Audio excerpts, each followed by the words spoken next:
Comment l'or d'Amérique a ruiné l'Espagne? La question peut paraître étrange. Comment l'abondance d'or pourrait bien ruiner un pays? Et pourtant, c'est la première chose qui nous saute aux yeux quand on s'intéresse à l'histoire de l'Espagne de la Renaissance. Des cargaisons gigantesques d'or et d'argent arrivent chaque année dans ces ports, et pourtant, le pays s'appauvrit, enchaîne les faillites et recule sur tous les fronts en Europe. Alors, et si on se plongeait ensemble dans l'Espagne de l'époque pour comprendre ce paradoxe?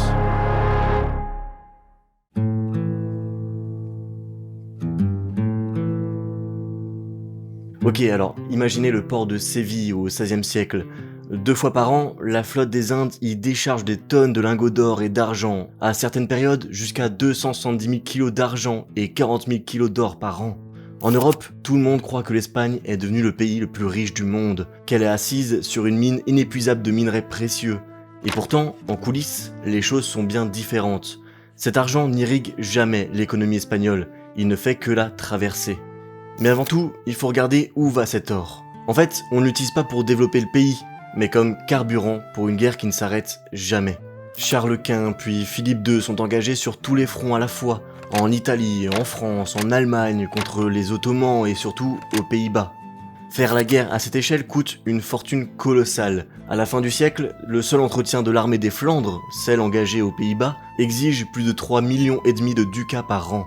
Le fameux Quinto Real, le prélèvement de 20% sur les métaux précieux américains qui débarquent en Espagne, est loin de suffire à payer les mercenaires qui ont besoin d'être soldés en bonne monnaie. Alors, pour financer ses rêves d'hégémonie tout de suite, le roi doit emprunter massivement à des banquiers étrangers. D'abord les Fugger allemands, puis les financiers génois. C'est le système des asientos. Les banquiers avancent les fonds directement sur les théâtres d'opération et le roi rembourse plus tard à Séville avec les cargaisons de métaux précieux, mais avec des intérêts atteignant souvent 10%. Durant son règne, Charles Quint emprunte 28 millions de ducats, mais doit en rembourser 38 millions à cause des intérêts accumulés. Résultat, l'argent des Indes est souvent déjà vendu avant même d'avoir franchi l'Atlantique. Les banquiers attendent sur les quais de Séville pour saisir les lingots à peine débarqués, quand le roi ne saisit pas lui-même l'argent des particuliers pour parer aux urgences militaires. L'Espagne devient une simple passoire financière. Elle exploite l'Amérique, mais les rois et les banquiers étrangers exploitent l'Espagne. Comme le dira tristement l'historien Pierre Vilar, l'Espagne était devenue les Indes de l'étranger. Mais la politique ne veut pas tout expliquer, parce que, de fait, le pays finit non seulement ruiné à la fin du siècle, mais c'est aussi le cas de son industrie par exemple, et ça n'a rien à voir avec la guerre. Alors il faut chercher un peu plus loin.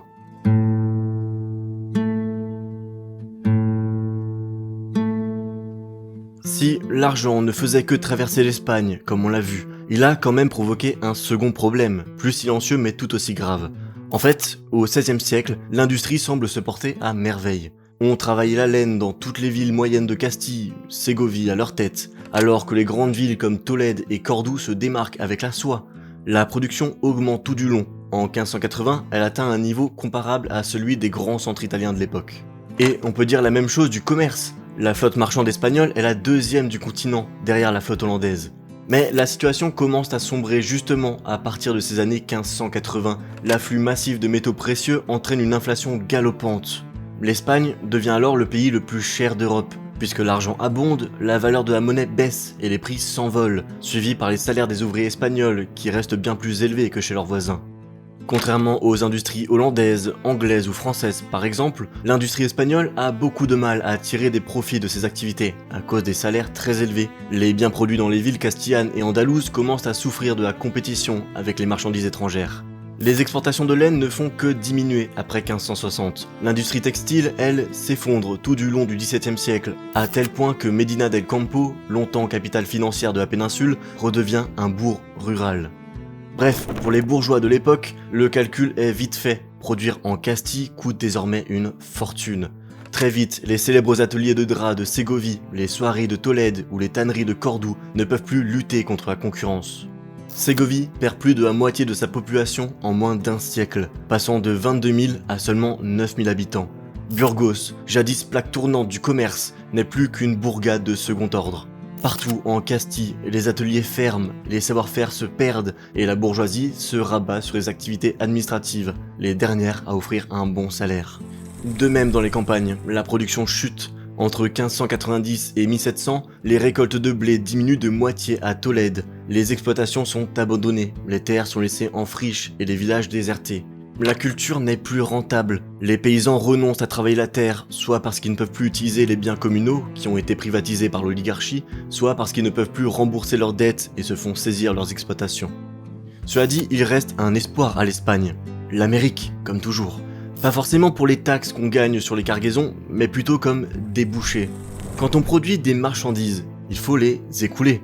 Et pour ça, l'Espagne a pu pendant tout le XVIe siècle se reposer sur l'immense marché que représentait l'Amérique. C'est là-bas qu'on pouvait exporter une grande partie de la production. Sauf que, au XVIIe siècle, cette demande chute pour deux raisons. Déjà, la disparition de la population indigène qui est décimée par les maladies et les maltraitances. Et ensuite, tout simplement parce que l'artisanat et l'agriculture américaine se développent et permettent désormais de répondre à la plupart des besoins locaux.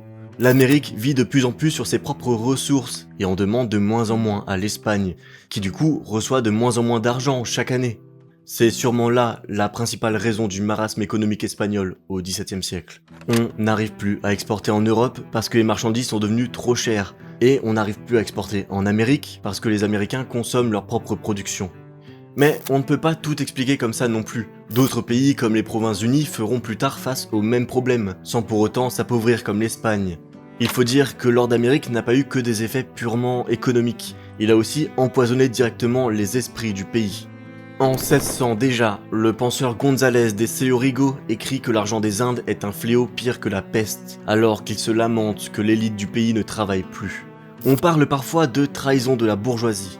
En fait, ce qu'on remarque à cette époque, c'est que la bourgeoisie capitaliste n'a aucune envie de fonder des dynasties d'entrepreneurs, d'industriels et de marchands. Elle a pour seul objectif de rejoindre l'aristocratie, de devenir des dynasties de rentiers. Au lieu de réinvestir leurs profits dans l'industrie ou le commerce, les marchands qui ont fait fortune grâce à l'Amérique n'ont qu'une obsession, cesser de travailler. En Espagne, à cette époque, le travail manuel est ressenti comme une véritable malédiction. Pour s'élever socialement, il faut devenir hidalgo, un fils de quelqu'un. Les bourgeois achètent donc massivement des terres, des offices publics ou des titres de la dette royale, les juros, qui apportent 7 à 10% d'intérêt sans rien faire. On aime bien gagner de l'argent, mais pour le dépenser et en profiter, pas pour l'investir dans de nouvelles opérations et le faire fructifier. Après avoir fait fortune grâce à une ou deux générations d'entrepreneurs, la bourgeoisie se met à vivre de ses rentes, comme la noblesse.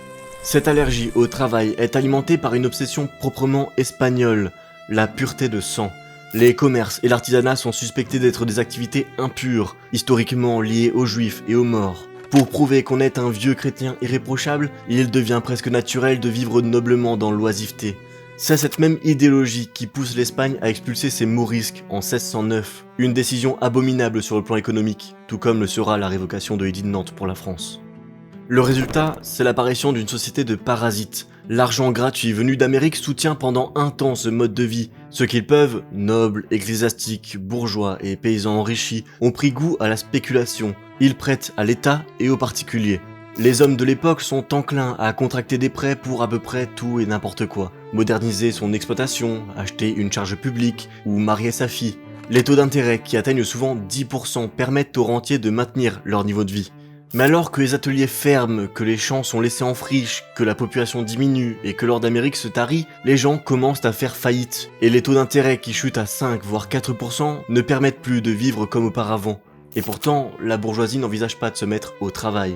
Comme Joseph Pérez l'écrit dans son Histoire de l'Espagne, les rentes sont gagées sur une production qui ne cesse de baisser. Les créanciers font saisir les biens des mauvais payeurs, mais ils répugnent à les mettre eux-mêmes en valeur, et ils ne trouvent pas de fermiers.